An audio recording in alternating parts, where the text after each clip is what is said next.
তুমি খুব ভালো করে জানো মুক্তা মাছের মাথা ছাড়া খায় না।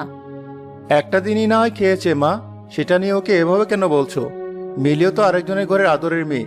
তুমি নিজের মেয়ের কথা ভাবতে ভাবতে ওটা এভাবে ভুলে যাবে?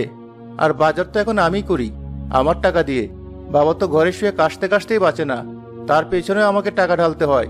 আমি বিয়ে করার পর থেকে তুমি সংসারে কোনো কাজ করো না, সবটা মিলিয়ে একা সামলায়। তাহলে ওর খাওয়া নিয়ে এত কথা কেন হবে? তুই আমার মুখের ওপর এসব কথা বলছিস? মা চুপ করো, আমার মাছের মাথা লাগবে না, ঝোল দিয়ে খেয়ে নিচ্ছি আমি। যারা এখন এই সংসারের মাথা, তাদেরই মাথা খেতে দাও। হ্যাঁ, এটা যেন তো সবসময় মনে থাকে।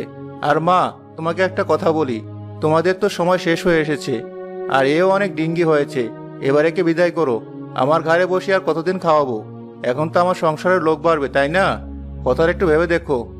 মিলি, ঘরে এসো, সারাদিনের টাকার হিসেব করতে হবে।